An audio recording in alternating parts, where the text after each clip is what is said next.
یہ ویڈیو صرف تعلیمی اور معلوماتی مقصد کے لیے ہے۔ میڈیا سٹار ورلڈ کسی بھی قسم کی ہنسا، نفرت یا تعصب کی حمایت نہیں کرتا۔ ہلو، نمسکار، آداب، ست سری اکال اور السلام علیکم۔ میں ہوں محمد احمد کاظمی، لے کر آیا ہوں خاص ایپیسوڈ۔ آپ کا خیر مقدم، ویلکم اور سواگت ہے۔ میڈیا سٹار ورلڈ کے دنیا بھر میں دیکھنے والوں، آج کا ایپیسوڈ بہت ہی اہم ہے۔ اس وقت دنیا کا میڈیا اس سوال میں الجھا ہوا ہے کہ امریکہ اور ایران کی جنگ ہوگی یا نہیں۔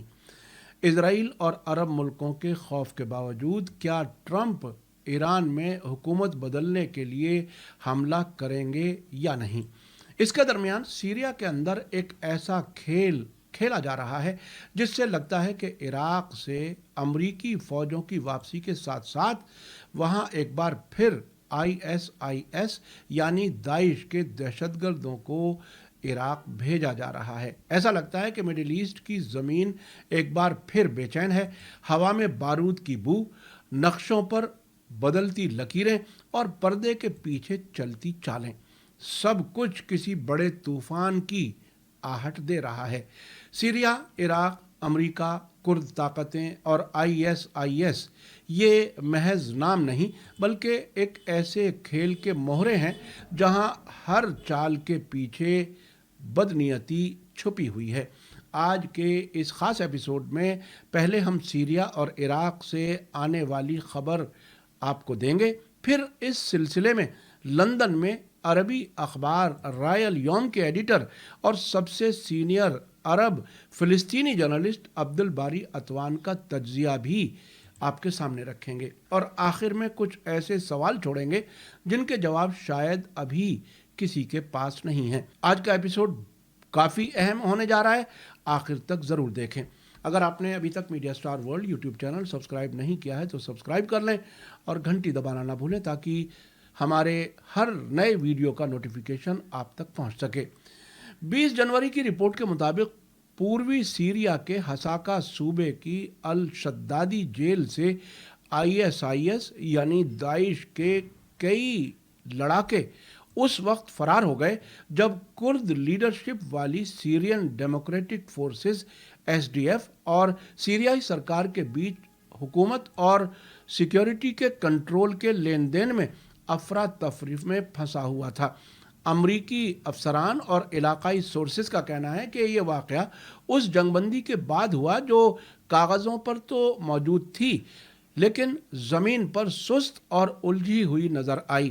سورسز کے مطابق کئی دنوں کی جھڑپوں کے بعد ایک سمجھوتا بنا، لیکن دمشق نے سیرین ڈیموکریٹک فورس SDF پر سیکیورٹی ہستانترن ٹرانسفر میں دیری کے الزام لگائے۔ اسی کھینچتان، بد انتظامی اور ڈھیلی نگرانی کے بیچ آتنکوادیوں نے موقع دیکھا اور بھاگ نکلے، بلکہ یہ کہا جا سکتا ہے کہ جیل سے آتنکیوں کو باقاعدہ ایک پلان کے تحت نکالا گیا۔ یہ محض ایک جیل بریک نہیں بلکہ پورے علاقے کی امن و امان کے لیے ایک نیا خطرہ بن کر ابھرا ہے۔ لیکن خبر صرف یہ نہیں ہے بلکہ یہ صرف اتنی خبر ہے جتنی دنیا کے سامنے رکھنی تھی۔ اس خبر کی تہ تک پہنچنے کے لیے عبدالباری عطوان کا وشلیشن اور تجزیہ انالیسس بہت ہی اہم ہے۔ ان کا کہنا ہے کہ یہ ISIS یعنی داعش کا ٹائم بم اب کس کی گود میں ہے، یہ انہوں نے بتایا ہے۔ عبدالباری عطوان نے سیدھا سوال کیا ہے کہ سیریا سے ISIS قیدیوں کو عراق کیوں بھیج رہے ہیں اور امریکہ ایسا کیوں چاہتا ہے۔ عبدالباری عطوان غزہ میں پیدا ہونے والے جرنلسٹ ہیں جن کی عمر اس وقت 76 سال ہے اور وہ کئی عرب ملکوں میں جرنلسٹ کے طور پر کام کر چکے ہیں اور کئی ملکوں کے اخباروں کے ایڈیٹر بھی رہ چکے ہیں۔ انہوں نے اپنی ریسرچ اور معلومات کی بنیاد پر جو باتیں لکھی ہیں وہ کافی اہم ہیں۔ ان کا کہنا ہے کہ سیریا کے حساکا صوبے کے الہول کیمپ سے قریب 7,000 ISIS قیدیوں کو امریکی نگرانی میں عراق لے جانے کا پلان اور پہلی نظر میں ہی ایک وسفوٹک دھماکے دار ٹائم بم کو عراق کی گود میں رکھنے جیسا لگتا ہے۔ عراق جس نے حال کے برسوں میں کسی طرح استحकाम और सुकून की सांस ली है, क्या उसे वाकई नए बमों की ज़रूरत है? अतवान ये बड़ा सवाल कर रहे हैं। अतवान याद दिलाते हैं कि इराक़ी पार्लियामेंट ने सर्वसम्मति से यानी सभी की रजामंदी से अमरीकी फ़ौजी ठिकानों को ख़त्म करने के हक़ में वोट दिया था। ऐन अल असद जैसे बड़े बेस बंद हुए। ऐसे में सवाल उठता है, क्या ये कैदियों का ट्रांसफ़र इराक़ पर दबाव बनाए रखने की एक नई सियासी चाल और साजिश है? टेम्परेरी सीरियाई अथॉरिटीज़ और उनके कुर्द मुखालिफिन को इस्लामिक स्टेट के भूकंप यानी जलजले से बचाने के नाम पर क्या अमेरिका अपनी नाकामी का बोझ इराक़ पर डाल रहा है? ख़ासकर ऐसे वक्त में जब अमेरिका और इजराइल के ईरान पर हमले की चर्चाएं ज़ोर पकड़ रही हैं, जो पूरे इलाके को एक लंबे, महंगे और खूनी इलाकाई जंग में झोंक सकती हैं, और इसमें सबसे आगे इराक़ ही खड़ा नज़र आएगा। अल हौल कैंप में 3000 से ज़्यादा गैर मुल्की लड़ाके बंद हैं, जिनकी अपनी अपनी सरकारें उन्हें लेने से इनकार कर चुकी हैं। फिर इराक़ क्यों आगे बढ़कर पहला बैच कबूल कर रहा है? क्योंकि इराक़ी अदालतें इस बोझ को उठाएं जब उन्हें पैदा करने, पालने और हथियार देने में वेस्टर्न ताकतों का रोल जग जाहिर रहा है।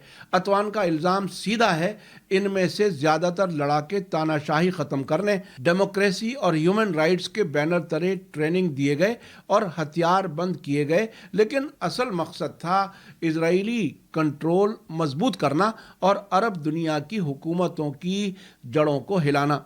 आज जब वही आग बेकाबू हो रही है तो उसकी राख किसी और के आंगन में डाली जा रही है। अगर अमेरिका सच में इंसाफ चाहता है तो सवाल उठता है, उन्हें अमेरिका या ग्वांतानामो बे क्यों नहीं ले जाया जाता? अमेरिका में 2001 में हुए 9/11 टेररिस्ट हमले के बाद अलकायदा के मुलजिमों के साथ यही किया गया था। फिर इस दोहरे मेयार का क्या मतलब निकाला जाए? अब्दुल बारी अतवान आगे लिखते हैं, नया सीरिया अमरीकी प्रोजेक्ट के लिए एक नाकामी से दूसरी नाकामी की कहानी बनता जा रहा है। हथियारबंद गड़बड़ी बढ़ रही है। कौमी प्रतिरोध यानी नेशनल रेजिस्टेंस के इशारे उभर रहे हैं। अमेरिका और इजराइल के ज़रिए लेबनान और यमन में अपने चाहने वालों को हथियारों की सप्लाई, गाज़ा में मजबूती और इजराइल की अपील के बावजूद ईरान पर सीधे हमले से पीछे हटना, ये सब इशारे हैं कि मैदान बदल रहा है। आपको याद दिला दूं कि इराक़ में एक बार फिर अमेरिका के मुखालिफ और ईरान के दोस्त समझे जाने वाले नूरी अल मालिकी की सरकार एक बार फिर बन रही है। 2014 में नूरी अल मालिकी को प्राइम मिनिस्टर के ओहदे से इसलिए हटना पड़ा था कि उन्होंने उस वक्त अमरीकी फ़ौजों को मुल्क से वापस जाने पर मजबूर किया था। उस वक्त मालिकी के ख़िलाफ़ इतना प्रोपेगेंडा किया गया कि इराक़ के सबसे बड़े मजहबी रहनुमा आयतुल्लाह सिस्तानी ने भी मालिकी को ओहदा छोड़ने की सिफारिश की थी। आखिर में अतवान एक वार्निंग देते हैं, इराक़ को अमरीकी जाल में दोबारा नहीं फंसना चाहिए। उनका कहना है कि जहरीले सांपों की मांद के करीब जाने से पहले आंखें खुली रखनी होंगी। तो सवाल बाकी हैं, क्या जेल से भागे ISIS लड़ाके महज एक इत्तेफाक थे या किसी बड़ी साजिश का हिस्सा? क्या कैदियों का इराक़ ट्रांसफ़र इंसाफ है या सियासी सौदेबाजी? क्या अमेरिका सच में आतंकवाद से लड़ रहा है या उसे नए नक्शों के लिए इस्तेमाल कर रहा है? और सबसे अहम, इस आग में झुलसने की कीमत आखिर कौन चुकाएगा? शायद वक्त ही इन सवालों के जवाब देगा, लेकिन तब तक ये ज़रूरी है कि हम खबर को सिर्फ पढ़ें नहीं, उसके पीछे की नीयत, नक्शा और नतीजा भी समझें, क्योंकि मिडिल ईस्ट, वेस्ट एशिया में हर खामोशी के पीछे एक तूफ़ान छुपा होता है और हर तूफ़ान नए सवाल छोड़ जाता है। मीडिया स्टार वर्ल्ड का आज का एपिसोड आपको कैसा लगा कमेंट्स में ज़रूर लिखें। इसी के साथ मुझे दीजिए इजाज़त। थैंक यू, धन्यवाद, शुक्रिया। जय भारत, जय हिंद। हमारे चैनल मीडिया स्टार वर्ल्ड को सब्सक्राइब कीजिए और बेल आइकॉन दबाइए ताकि हमारी हर नई वीडियो का नोटिफिकेशन आपको सीधे मिलता रहे। अगर आपको हमारी खबरें पसंद आती हैं तो उन्हें अपने व्हाट्सएप, इंस्टाग्राम, फेसबुक और ट्विटर अकाउंट्स पर शेयर करना ना भूलिए ताकि और लोग भी हकीकत से वाकिफ हो सकें।